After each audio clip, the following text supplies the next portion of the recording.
Alors déjà, je pense que ce qui est important aussi, c'est de voir d'où on parle. C'est vrai qu'on parle beaucoup des sujets, mais c'est vrai que nous, on est tous les membres de ce plan, on habite en Bretagne et dans des espaces ruraux. Donc on habite dans des villages, dans des petits villages, et on travaille dans des petits médias, des médias locaux. Moi, je travaille dans un hebdomadaire. Et ça fait qu'on n'a pas forcément, déjà, on n'a pas forcément le même regard sur l'actualité. Et on n'a pas le même rapport aux sources aussi, je pense. Du coup, on n'a pas les mêmes remontées d'informations.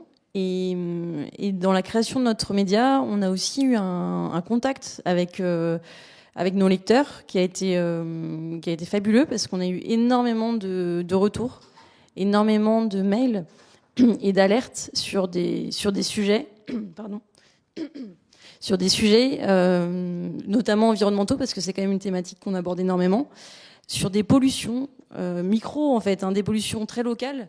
En fait, les citoyens sont les premiers lanceurs d'alerte, et c'est vrai que nous, c'est vraiment quelque chose sur lequel on s'appuie, parce qu'on tient, on peut être objectif. On a vraiment cette exigence de journalisme.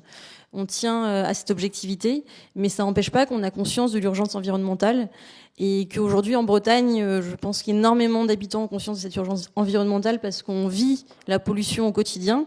On est quand même la première région agro-industrielle en France et notre première enquête justement a traité de l'ammoniac parce que la pollution à l'ammoniac en Bretagne est très importante. On va en Bretagne en pensant qu'on va profiter d'un bon bol d'air pur. Mais nous, notre première enquête, elle s'appelle un bol d'air à l'ammoniac, parce qu'en Bretagne, on est la première région émettrice d'ammoniac, qui est un polluant de l'air, qui entraîne en fait la création de particules fines, qui est donc la cause d'énormément de problèmes de santé, comme l'asthme, comme des problèmes cardiovasculaires, qui est une des secondes causes de mortalité évitable en France.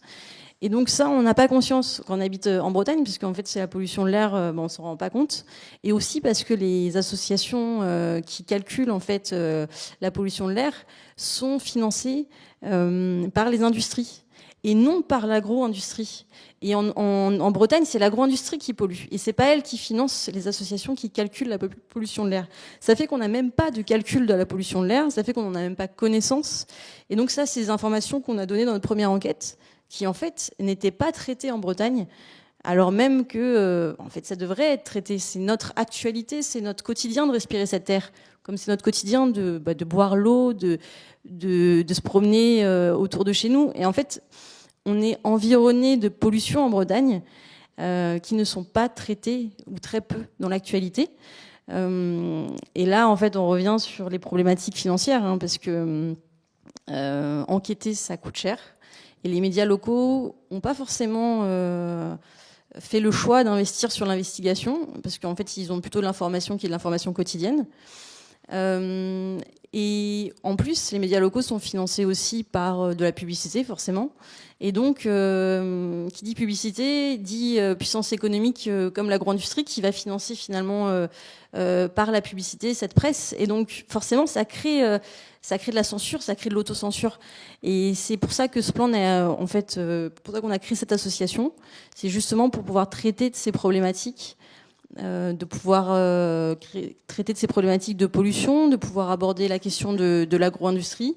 Mais après, il y a d'autres thématiques qu'on aborde, hein. Ça peut être des thématiques de santé publique, sur lesquelles sera une seconde enquête, ou des thématiques même qui peuvent rejoindre finalement l'international, puisque on peut aborder en fait, la mondialisation finalement concerne la Bretagne, donc on peut très bien aborder des sujets qui peuvent même concerner l'international.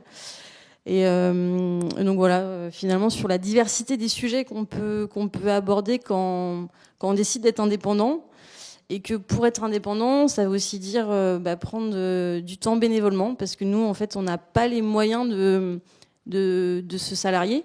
On est une dizaine de bénévoles, et on est 5 en particulier, 6 en particulier à faire partie du comité éditorial, qui donc accompagnons les enquêtes et finançons des journalistes grâce, et là on remercie, hein, grâce à un financement participatif qui a été un succès.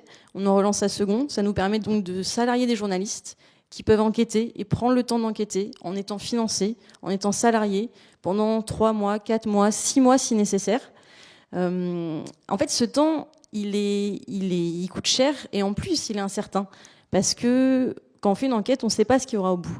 Là, on a lancé une de nos enquêtes, parce qu'on en a 3 en cours. On a une, on ne sait pas ce que ça va donner. Peut-être que ça va rien donner, en fait, parce que on se pose des questions, on va traiter un sujet, et puis parfois, il n'y a rien, parfois il y a quelque chose, et on n'est pas là pour dénoncer des choses s'il n'y a pas, on va dire, de dérive, s'il n'y a pas de scandale, en fait.